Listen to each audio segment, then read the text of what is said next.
नमस्कार, मैं हूं आपके साथ हैदर ज़ैदी और आप देख रहे हैं इंडिया न्यूज मध्य प्रदेश छत्तीसगढ़। 7 बज गए हैं और वक्त हो गया है बड़ी बहस मध्य प्रदेश का। आज हम बात करेंगे आस्था के पर्वत की। जी हां, प्रभु श्री राम की कर्मभूमि सिद्धा पहाड़, जहां रामायण काल में श्री राम ने राक्षसों के वध की प्रतिज्ञा ली थी, उसी सरकार खनिज कारोबारियों की लीज पर देकर खोदने की तैयारी कर रही है। राज्य शासन ने इस पूरी पहाड़ी पर खनन की इजाजत देने की प्रक्रिया शुरू कर दी है।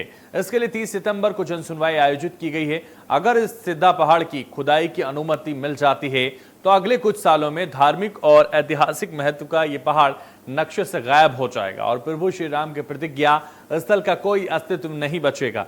इसी बात को लेकर मध्य प्रदेश में बवाल शुरू हो गया है। चित्रकूट में वनवास के दौरान श्री राम ने राक्षसों द्वारा ऋषि मुनियों की हड्डियों से बनाए गए इसी सिद्धा पर्वत पर राक्षसों के नाश का प्रण लिया था, जिसका जिक्र रामायण में भी किया गया है। पहाड़ को खोखला करने की परमिशन देकर उत्खनन विभाग ने साधु संतों के साथ साथ विपक्ष को भी नाराज कर दिया। यही वजह है कि मध्य प्रदेश में इस मुद्दे को लेकर खूब सियासत हो रही है। जहां विपक्ष तो नाराज है ही, बीजेपी के खुद ही विधायक इस फैसले का विरोध भी कर रहे हैं। मेहर के विधायक बीजेपी के विधायक नारायण त्रिपाठी ने तो यह तक कह दिया कि वो किसी भी कीमत पर इस पहाड़ को खोखला नहीं करने देंगे, चाहे उसके लिए उन्हें अपनी जान ही क्यों न देनी पड़ जाए। बीजेपी इसी मुद्दे पर बैकफुट पर आ गई है, तो वहीं कांग्रेस को एक नारायण त्रिपाठी के साथ खड़ी नजर आ रही है। इसी मुद्दे पर चर्चा करेंगे, लेकिन उससे पहले सुनिए, आपको कुछ बयान सुनवाते हैं।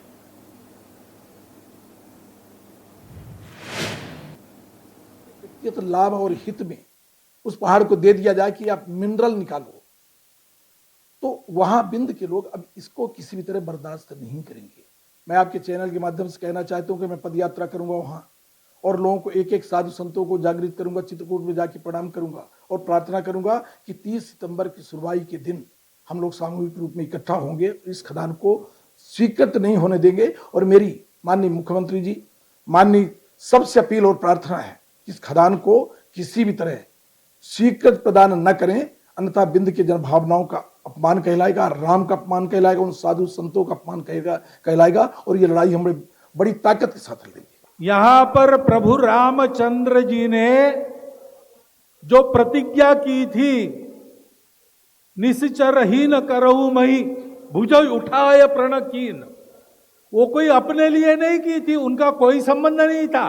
14 साल जैसे तैसे जंगल में गुजारते, वापस जाते, अयोध्या का राजा बन जाते।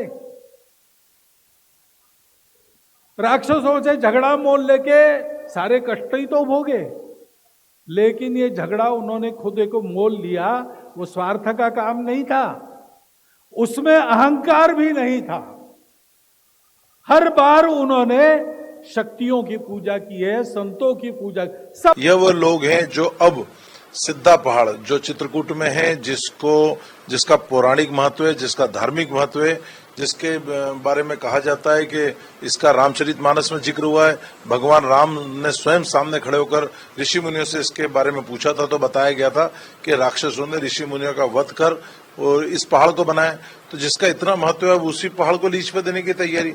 ऐसा लग रहा है सरकार सभी चीज लीज पे देना चाहती, सारी संपत्तियां बेचना चाहती, लेकिन कम से कम भगवान राम के नाम पे राजनीति करने वाले लोग, भगवान राम का जिस चीज से इतिहास जुड़ा है उसको तो कम से कम बख्श देना चाहिए।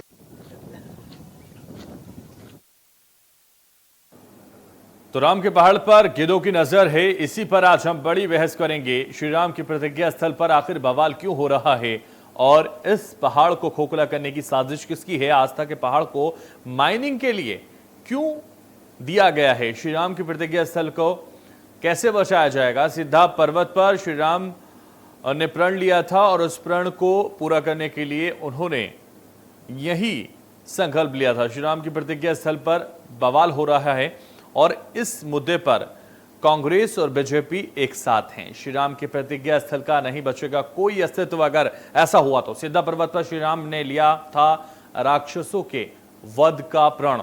राम के पहाड़ पर गिद्धों की नजर है और इसी मुद्दे पर आज हम दोनों ही प्रवक्ता हमारे साथ विशेष रूप से जुड़ेंगे, दोनों से समझेंगे आस्था के पहाड़ को माइनिंग के लिए हरी झंडी क्यों दी गई है, किस लिए दी गई है, श्री राम के प्रतिज्ञा स्थल का अस्तित्व खत्म करने की साजिश किसकी है। सिद्धा पर्वत को आखिर खत्म क्यों किया जा रहा है? इन्हीं तमाम सवालों के बीच में हमारी बड़ी बहस होगी। आज तमाम सवाल उठेंगे और जवाब देंगे हमारे खास मेहमान। श्री राम की प्रतिज्ञा स्थल को आखिर क्यों बर्बाद किया जा रहा है, यही सवाल आज होगा। खास मेहमान हमारे साथ जुड़ रहे हैं। राम के पहाड़ पर गिद्धों की नजर क्यों है में हमारे साथ हमारी ये खास पेशकश में दिनेश निगम वरिष्ठ पत्रकार हमारे साथ जुड़ रहे हैं। बहुत स्वागत है हमारी बड़ी बहस में आपका। योगेश गुप्ता हमारे साथ जुड़ रहे हैं, कांग्रेस नेता हैं, आपका भी बहुत स्वागत है। अनिमेष भार्गव हमारे साथ जुड़ रहे हैं, भारतीय जनता पार्टी के नेता हैं। सबसे पहले अनिमेष भार्गव, आपसे ही समझ लेते हैं, आस्था के पहाड़ को माइनिंग के लिए आखिर हरी झंडी किसने दी, ये सवाल है।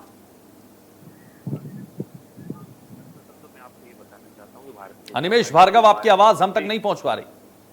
हेलो हेलो, आ रही आवाज? आ रही है? अनिमेष भार्गव जी, आपकी आवाज नहीं पहुंच पा रही है। हेलो जी बोलिए, थोड़ा तेजी के साथ बोलिए सर। जी जी जी, मैं बोल रहा हूँ। सबसे पहले तो मैं आपको ये बताना चाहता हूँ कि भारतीय जनता पार्टी वो पार्टी है जिसने हमेशा देश की संस्कृति विरासत की रक्षा करने के लिए अनेकों त्याग किए और हमेशा लड़ाइयाँ लड़ी हैं, आंदोलन किया है। तो ये तो कहीं से भी संभव नहीं हो सकता कि भारतीय जनता पार्टी की सरकार कोई ऐसे काम को आगे बढ़ाएगी जिसमें हमारी संस्कृति, हमारी विरासत, हमारी सनातन संस्कृति को चोट पहुंचे। ये कुछ जो भी गफलत हुई है वो कुछ अधिकारी जो एक पूरा सर्वे करते हैं और उसके हिसाब से जो एक निर्णय लेके वो एक जनरलाइज तरीके से जो इसमें काम किया जाता है, उसकी वजह से गफलत है। लेकिन मैं आपको आपके चैनल के माध्यम से पूरे आपके दर्शकों को आश्वस्त करना चाहता हूँ कि भारतीय जनता पार्टी की सरकार रहते ऐसा कोई भी काम नहीं हो पाएगा जो राम तो छोड़िए, कोई भी देश की, कोई भी संस्कृति की, कोई भी विरासत को जिससे ठेस पहुंचे। लेकिन अगर हो रहा है राम के पहाड़ पर, किसी की तो नजर है जो इस तरह से यहां तक बात पहुंची है। अनिमेष जी, नहीं, देखिए आपका कहना सही है कि कुछ लोग होते हैं जिनको अपनी संस्कृति, अपने संस्कार, अपने देश, अपने इष्ट से ज्यादा व्यापार व्यवसाय का प्राथमिकता होती है। लेकिन मैं आपको ये आश्वस्त कर रहा हूँ आपके चैनल पर कि अब ये मामला हमारे सब वरिष्ठों के संज्ञान में आ गया है। अनिमेष भार्गव जी, ये आश्वासित करने की जरूरत ही इसलिए पड़ी है कि कहीं ना कहीं कुछ तो हो रहा है, तभी तो बार बार ये सवाल उठ रहा है। नहीं, देखिए मैं आपको बताया ना, देखिए क्या होता है जब भी कोई विभाग एक जनरल सर्वे करता है, जनरल अपनी फाइंडिंग्स निकालता है, तो उसमें कई चीजें ऐसी भी इन्वॉल्व हो जाती हैं जिसको वो आइडेंटिफाई नहीं कर पाया। जैसा कि आप और हम भी जानते हैं कि जो सिद्धा पहाड़ की बात चल रही है, ये अभी तक देखिए कोई अपने ऐसे राष्ट्रीय धरोहर या देश की धरोहर, इसमें इनका नाम अभी तक अंकित नहीं है। तो इस वजह से हो सकता है कि उन्होंने किसी त्रुटिवश इसको भी अपने सर्वे में शामिल कर लिया हो। लेकिन मामला जैसे ही संज्ञान में आया है तो ये तो संभव ही नहीं है ना कि भारतीय जनता पार्टी की सरकार हो और वो भी राम से संबंधित कोई किसी यही इसीलिए अनिमेष भार्गव, इसीलिए सवाल उठ रहा है कि राम के नाम की जहां लगातार माला जपती है भारतीय जनता पार्टी और उसका फायदा भी आपको मिलता है। लेकिन अगर आप ही की सरकार में अगर ऐसे पर्वत को, ऐसे पहाड़ को अगर खोदा जाएगा तो यही तो सवाल इसलिए उठ रहा है और इसके लिए कांग्रेस भी सामने आ गई। नहीं जयदी साहब, मैं आपको आश्वस्त कर रहा हूँ ऐसा कुछ भी काम नहीं होगा। मैं देखिए एक मुद्दा है, ठीक है, बात आई है तो इस पर चर्चा करना जरूरी है और निश्चित ही देखिए आज आपके कार्यक्रम से भी या अन्य जगह जब इसकी चर्चा हो रही तो निश्चित ही इस मामला संज्ञान में आ रहा है और एक मुद्दा बन रहेगा। लेकिन मैं आपको ये बताना चाहता हूँ कि ये किसी भी हालत में पहाड़ की खुदाई या पहाड़ के अस्तित्व को हटाना, ये किसी भी हालत में भारतीय जनता पार्टी की सरकार रहते तो संभव नहीं होगा। ठीक है, नहीं होने देगी। हमारे साथ कांग्रेस से हमारे प्रवक्ता योगेश गुप्ता हैं। योगेश गुप्ता, आपका रिएक्शन चाहूंगा क्योंकि आप सीधे तौर पर सामने आ गए हैं इस पहाड़ की खुदाई को लेकर, माइनिंग पर सवाल खड़े कर दिए, सरकार पर आपने सवाल खड़े दिया। हालांकि बार बार यहां अनिमेष भार्गव भी कह रहे हैं और भारतीय जनता पार्टी के कई नेता ये कह रहे हैं कि ऐसा नहीं होने दिया जाएगा। चित्रकूट के घाट पर भई संतन की भीड़, तुलसीदास चंदन घिसत तिलक करत रघुवीर। इसका उल्लेख मैंने इसलिए किया आदरणीय जयदी जी क्योंकि चित्रकूट की जो 84 कोस की परिक्रमा है, उस परिक्रमा का रास्ता राम वन पथ गमन होकर जो रास्ता बनाने का सपना सरोकार करने की बात माननीय कमलनाथ जी ने अपनी सत्ता के चलते की थी और जिसके लिए उन्होंने लगभग 300 करोड़ के बजट का भी प्रावधान किया था और उसके सौंदर्यीकरण की जो बात माननीय कमलनाथ जी ने करी थी उसके ठीक विपरीत राम के नाम पर सत्ता हासिल करने वाली, राम के नाम पर चंदा हासिल करने वाली, राम के नाम पर लोगों को दिग्भ्रमित करने वाली, मुंह में राम बगल में नाथू राम का जाप करने वाली भारतीय जनता पार्टी का ये दोहरा चाल चरित्र है। भारतीय जनता पार्टी के प्रवक्ता की बात का मैं खंडन करूंगा, इसलिए करूंगा क्योंकि इस सिद्धा पर्वत को तहस नहस करने की जो साजिश है वो अभी नई नहीं है। आज से 10 साल पहले भी इसी प्रकार की कोशिश की गई थी। मामा शिवराज ही उस समय मुख्यमंत्री थे, तब भी कांग्रेस ने इसका पुरजोर विरोध किया था। विंध्य क्षेत्र के हमारे दिग्गज राजनेता अजय सिंह जी ने, राहुल भैया ने इसको पुनः मामले को उठाया है। माननीय कमलनाथ जी ने पुरजोर विरोध माननीय शिवराज जी के समक्ष रखा है और इन्हीं के विधायक नारायण त्रिपाठी ने इस बात को साबित किया है कि जो हमारा विरोध है वो भगवान श्री राम का एक पौराणिक महत्व ही नहीं बल्कि ऐतिहासिक महत्व है उसका। जिस प्रकार माननीय कमलनाथ जी ने श्रीलंका में भी सीता निवास और सीता कुटिया को बनाने की और श्रीलंका में जो रामायण में उल्लेखित प्रचलित जगह थी उनको सौंदर्यीकरण के लिए बजट का प्रावधान किया था, ठीक उसके उलट ये भारतीय जनता पार्टी का दोहरा चाल चरित्र है। देश की धरोहरों को एक के बाद एक बेचने वाले आज भगवान श्री राम के चिन्ह को भी मिटा देना चाहते हैं, उनकी हस्ती का भी खेल रहे हैं। ठीक है योगेश गुप्ता, इस पर रिएक्शन लूंगा मैं अनिमेश भार्गव से, लेकिन दिनेश निगम हमारे साथ हैं, वरिष्ठ पत्रकार हैं, उनसे भी मैं उनकी प्रतिक्रिया ले लेता हूं। दिनेश निगम जी, जिस तरह से योगेश गुप्ता कह रहे हैं, योगेश गुप्ता को आपने सुना, उन्होंने कहा कि भारतीय जनता पार्टी मुंह में राम और बगल में नाथूराम रखती है और भारतीय जनता पार्टी कह रही कहीं भी कोई खुदाई अगर हुई तो हम उसको नहीं होने देंगे, इस तरह से आस्था के पहाड़ को हम नहीं खोदने देंगे। आपका क्या रिएक्शन है? देखिए, सबसे बड़ी बात तो क्या है कि जिस तरह से अविनाश जी ने अपना तथ्य रखे, उन्होंने जिस तरह से बताया कि सरकार रहते हुए, भारतीय जनता पार्टी की सरकार रहते हुए ऐसा होने नहीं दिया जाएगा, लेकिन उसके साथ साथ उन्होंने इस बात को भी स्वीकार किया कि इस तरह से प्रस्ताव बनाया किन्हीं अधिकारियों ने। सवाल ये है कि जिन अधिकारियों ने इतनी बड़ी हिम्मत करी उनके खिलाफ सरकार ने अभी तक क्या एक्शन लिया, नंबर 1। नंबर 2 ये है कि राम के नाम पर भारतीय जनता पार्टी सरकार पे आई, ये दुनिया जानती है, पूरा देश जानता है, सभी लोग जानते हैं, और अभी भी ये इस तरह से लेकिन दिनेश निगम जी राम के नाम पर आई है, लेकिन राम का नाम लेना बुरी बात थोड़ी, और उसका अगर किसी को लाभ मिले तो ये भी बुरी बात नहीं है मेरे ख्याल से। नहीं, मैं ये नहीं कह रहा हूँ, मैं ये कह रहा हूँ कि राम के नाम पे आई है, और अविनाश जी ने इस बात को स्वीकार करके कुछ कहा कि ऐसा भारतीय जनता पार्टी की सरकार रहते कभी नहीं होगा। मैं सिर्फ उसमें ये कह रहा हूँ कि जब सरकार के नॉलेज में अगर आया कि इस तरह से कोई कार्रवाई की जा रही है या इस तरह से कोई प्रस्ताव बनाया गया है, तो उन प्रस्ताव बनाने वालों पर अब तक कार्रवाई क्यों नहीं हुई है, ये सवाल पूछ लेते हैं। ठीक है, निमेश भार्गव जी जवाब दे दीजिए, योगेश गुप्ता का भी जवाब दे दीजिए, और हमारे साथ जो वरिष्ठ पत्रकार हैं उन्होंने भी आपसे सवाल पूछा है, दोनों का जवाब जल्दी से दे दीजिए। जी, मैं सबसे पहले मैं हमारे कांग्रेस के साथी का जवाब देना चाहूंगा। देखिए, कांग्रेस को तो राम की बात करने का भी अधिकार नहीं है।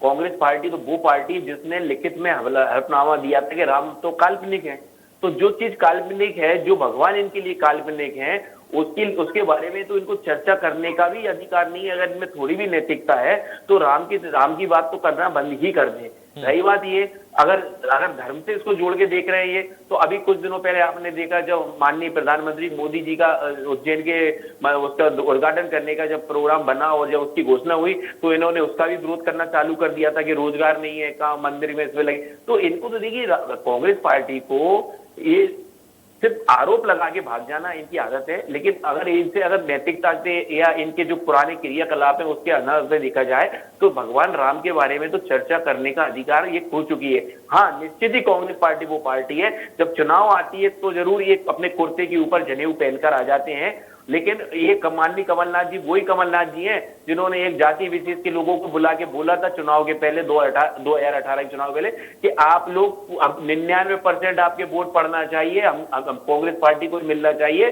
नहीं तो आप समझ लीजिए कि भारतीय जनता पार्टी आएगी और आपके साथ क्या हुआ। तो ये इस तरह की भ्रम फैलाने वाला जो ये हम पे आरोप लगा रहे हैं, भ्रम तो ये समाज में फैलाते हैं, ये समाज को बांटने का काम करते हैं। और जैसा कि कांग्रेस प्रवक्ता ने खुद स्वीकार किया कि इस तरह की अफवाहें 2010 में भी उड़ी थी, लेकिन आप मुझे बताइए आज 2010 से 2022 आ गया, क्या एक भी वहां पे एक भी फुट की खुदाई हुई क्या उस पहाड़ पर? नहीं हुई ना।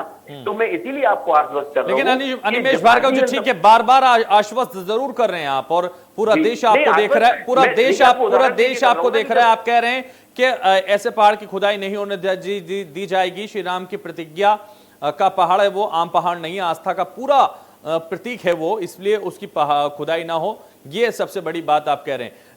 लेकिन लगातार जिस तरह से दिनेश निगम ने भी ये सवाल आप पर उठाया कि जिन लोगों ने प्रस्ताव पास किया, जो सिस्टम आपका इधर बढ़ रहा था, इस पूरे मामले को देख रहा था, इस प्रस्ताव को पास कर रहा था, अब इस पर बवाल हो रहा है, जवाब आपको देना पड़ रहा है, उनके खिलाफ क्या कार्रवाई होगी? नहीं, देखिए मैं आपको बताता हूँ क्या है। बिल्कुल ही जो हमारे पत्रकार साहब ने कहा वो बिल्कुल सही बात है, लेकिन देखिए जब भी इस तरह का सर्वे होता है कोई, तो जो रजिस्टर्ड कोई नेशनल हेरिटेज या नेशनल पार्क या कुछ इस तरह की जगह होती हैं, उनको मैप में अलग हटा के उनका सर्वे उस हिसाब से किया जाता है। बाकी ओपन जगह होती है उसका एक ये जनरल सर्वे है।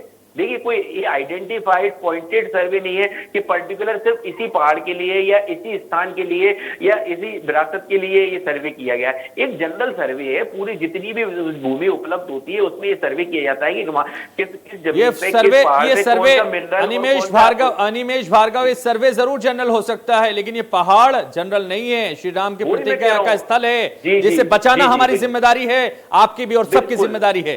इसका ख्याल रखो। हमारी जिम्मेदारी है, हम अपनी जिम्मेदारी को स्वीकार करते हैं। और जैसे कि हमारे कांग्रेस साथी ने खुद स्वीकार किया कि 2010 से 2022 तक हमने अपनी जिम्मेदारी को स्वीकार करते हुए वहां पे कोई खुदाई नहीं होने दी, आगे भी कोई खुदाई नहीं होने दी जाएगी। जल्दी से हमारे कांग्रेस प्रवक्ता योगेश गुप्ता कुछ कहना चाह रहे हैं, जल्दी रिएक्शन। तो ये अपनी अनिमेष जी गलतफहमी दूर करे। मैंने ये स्वीकार नहीं किया कि 2010 से और अभी तक कोई कार्रवाई नहीं हुई। 2010 में भी इस सिद्ध पर्वत को तोड़ने की पूरी प्रक्रिया को अंजाम देने की कोशिश शिवराज सरकार ने की थी। आपने सुनने में गलती करी है, आप अपने कानों में थोड़ी सी सफाई करें। मैंने ये कहा था, तब भी कांग्रेस ने पुरजोर विरोध किया था और उस सिस्टम के अगेंस्ट में जाकर उच्चतम न्यायालय तक जाने की हमने शिवराज जी को धमकी दी थी, जब जाकर उसको रोका गया था। तो ये 10 साल पहले भी कोशिश की गई थी शिवराज सरकार द्वारा, जो पुनः आज प्रस्तावित है। और ये कह रहे हैं कि हम आपको आश्वस्त करते कुछ नहीं होने देंगे। अनिमेष भार्गव जी जिस समाज से आते हैं, उसके पितृ पुरुष भगवान परशुराम का मंदिर, उनका आश्रम रीवा में तोड़ दिया गया है। इसी राम वन पथ गमन में आता है, वो 84 कोस की परिक्रमा में आता है। पिछले महीने उसको तोड़ दिया गया है। तो आप कैसे कह रहे हैं कि हम इस पर्वत को हाथ नहीं लगाने देंगे? ये जो आपकी सरकार है, ये कमीशन खोरों की सरकार है, ये उद्योगपतियों की सरकार है, ये व्यापारियों की सरकार है।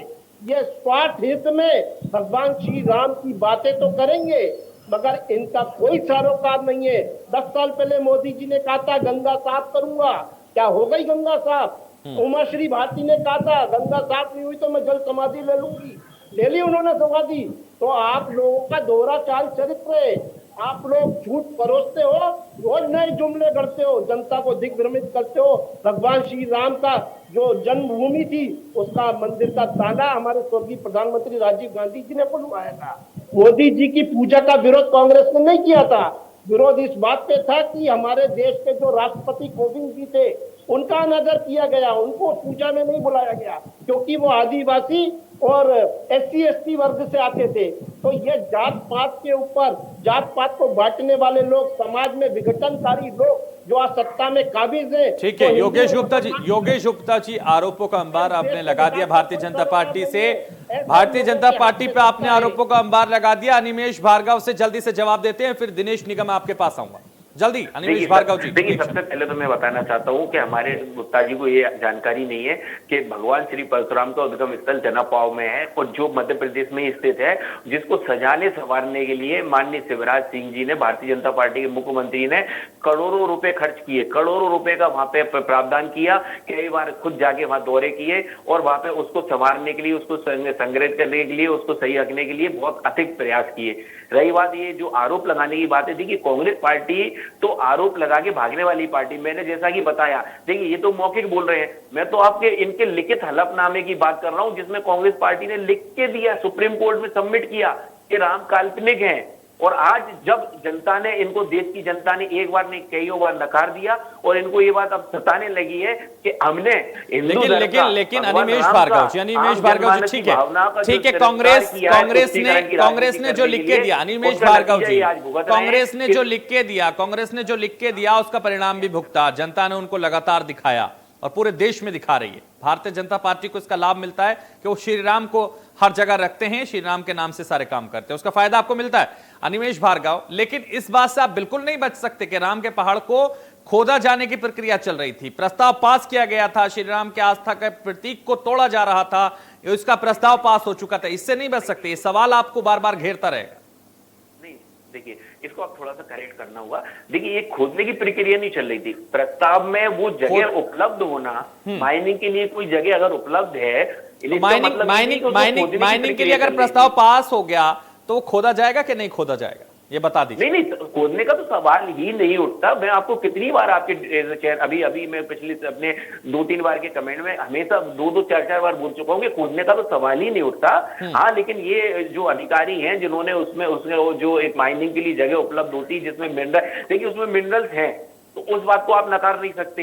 एक जियोग्राफिकल सर्वे होता है, वहां पे जो उपलब्ध जगह होती है, यहाँ पे मिनरल्स होते हैं, उसमें उसका नाम है, तो उस चीज को हम नकार नहीं सकते। लेकिन जो आप बोल रहे हैं कि खोदने की प्रक्रिया होगी, तो मैं आपको फिर एक बार कह रहा हूं, ऋषि मुनियों की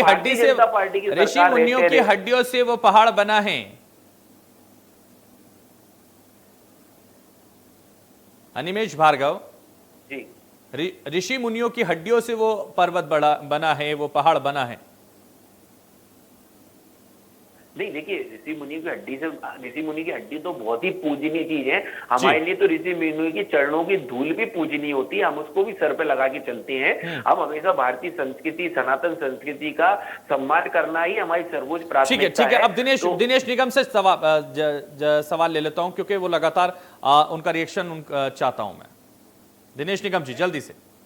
मैं इस मामले में ये कहना चाहता हूँ कि जैसा इस बात को स्वीकार कर रहे हैं कि प्रस्ताव बना और किसी न किसी को हैंड ओवर होना था, ये इसका पर्दाफाश हो जाने के कारण सरकार के नॉलेज में आया और सरकार ने उसमें रोकथाम के जो भी प्रयास किए।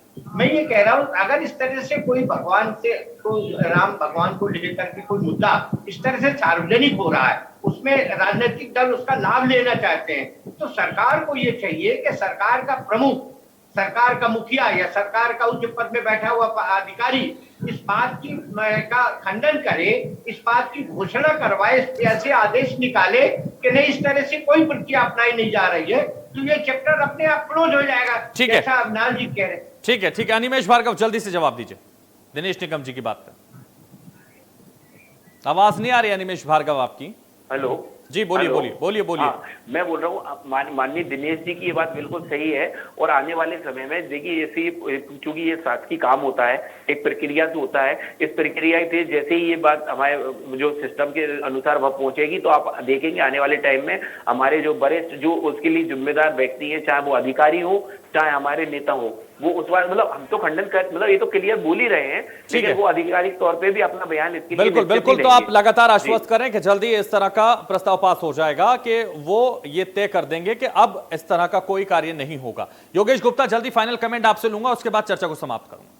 जेडी जी, 3 दिन हो गए इस प्रकरण को, ना माननीय शिवराज जी का कोई बयान आया, ना नरोत्तम मिश्रा का जो मुंह बोले मुख्यमंत्री है, ना ही भारतीय जनता पार्टी है किसी दिग्गज राजनेता का इस संदर्भ में कोई बयान आज तक आया है। आदरणीय निगम जी की बात से 100% सहमत हूं। इन्होंने रीवा में भगवान परशुराम जी का आश्रम तोड़ दिया है, आश्रम बोला था मैंने, लेकिन इस डिबेट में अनिमेश भार्गव आपके सामने योगेश गुप्ता कह रहे हैं कि ऐसा कोई कार्य नहीं किया जाएगा जिससे किसी की आस्था को, किसी संस्कृति को कोई ठेस नहीं पहुंचेगी। ये जिम्मेदारी वो यहाँ ले रहे हैं।